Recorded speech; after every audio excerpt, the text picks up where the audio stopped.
weewaawo mikwano gyange mwena asanyusa obalaba mwebale okujja ku mbaga yaffe olunaku olwaleero buno bukyali busiki yene enteekateeka yokka ebadde n'enkuŋŋaana z'abannamawulire ez'emirundi ebiri waliwo olwasooka abantu ne balowooza nti press conference ewedde kumbe wali ate olulala lubalala lwera olunaku olwaleero n'olwensonga eyo ekikozesa bino byonna kwongera kukatiza nti ngenda kusoma mwezi 18 ekigenda okubeera wano kigenda kubeera kijjobi ddala ng'ate kikolebwa mu Namasaka muganda waffe Lili Puzzle ow'olunnabe. Mukama Katonda tumwebaza ku lwa muganda waffe ono kuba Lili Puzzle musajja mulungi buli kintu ekituukawo ku lwa muganda wange Lili Puzzle mpanika bwanisi mikono mubanga nenga Mukama weebale kubanga ndabyeko muganda wange ono ng'ali ku zero ng'atandika era neebaza Mukama nti nange yangatakoko ku lugendo lwa muganda wange ono netubeera kaaba nga ndaba ng'atandika bw'ati ne tuyiriba nga tuli aba nga mulabako ng'ayiiya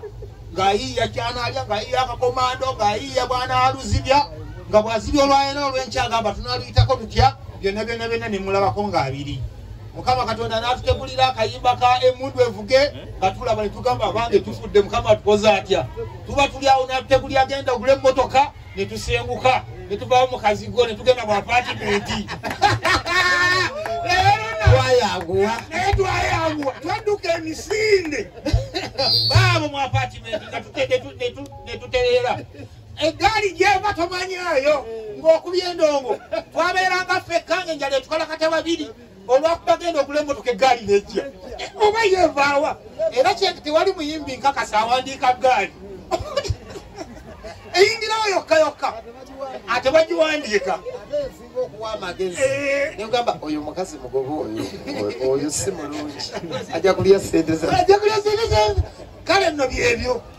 n'olw'ensonga eyo olugendo ne tulutambuza mpola paka olunaku olwaleero Mukama Katonda ati bwatulabikidde mu ndabikira endala ebintu by'abannamasaka bijja mu ngeri etategeerekeka nti bitunuulirwa mu ngeri etali siriyasi wabula ne biba bingi bye mulaba ne bye muliraba ne bye mukyalaba bannamasaka be bituukako naye nga bijja buzibityo baga nti limba olwo lunaakola ne lukola lusabula wano ne Bulaaya lugenda si bwe guli muganda wange nyanyanyanya eyo inakola netubba neziikaina netukola ki netuzizimba wakitegeera kaakati n'olw'ensonga etwanaganako bwetyo tubeebaza bannayuganda okutwalizaamu mikwano gyaffe mwebale nnyo mwebale ddala mwebale okuwagira Lili Puzzle tubakakasa tubategekedde ekintu ekyenjawulo ku lunaku olwo tubakakasa kyolwo olunaku lugenda kukyangana lwa njawulo n'enjaka y'omusana egenda kuba ya njawulo tisinga eya bulijjo egenda kubaamu ebiriro lino bwekanga ekiriro lino ku mulyango gwo gajjukira bujukizi nti lwalalo olunaku lwegundi lw'enkudi okitegeera n'olw'ensonga emikwano gyaffe okuva ebule n'ebweya kino ekintu si kyabannakampala bokka wabula ne bannayuganda ne bwoba ng'oli bweru ng'olina obusobozi obuvaayo n'oddayo jangu obeewo experience eno ey'amaanyi egenda okubaawo eya muganda waffe mu Namasaka Lili Puzzle olunnabe ng'awanisa ebbendera mu bbanga fenna nga tugamba nti emikono waggulu eringa ki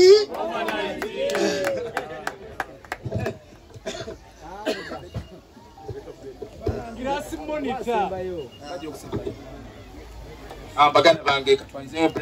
ebigambo nga bibiri katono nnyo naki omanyize embaluka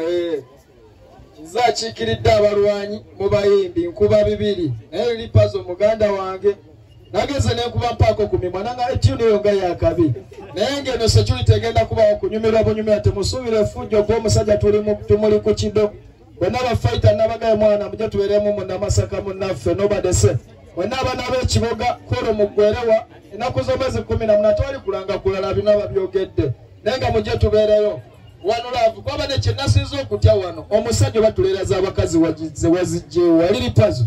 abakyala wabajjeewa nabatulera nga 5 kiri kitya naye nga kiri kimu nga 18 mujje mubeerewo tuli lwedde twetegese kunyumirwa bunyumirwa anti babagambye seya abaganda bange katwanirize omuyimbi sewasewa Jojo Events wona woli soko jokwano katono banange sewasewa sewa nkola ngula yaffe abanadezi kyosooka kanga one muterezeka obwasinga obunyuma bunyuma tewekoya umula joyagala jolaga gwosimye gwoyita joyagadde josula obwasinga obunyuma siba guli njagala okuyita bannayuganda mwenna ennaku z'omwezi nga 18 tugenda kubeera wano ku Aero Beach gwe musajja ali singo kateeka z'obufumbo zonna ozifunira ddala bujjuvu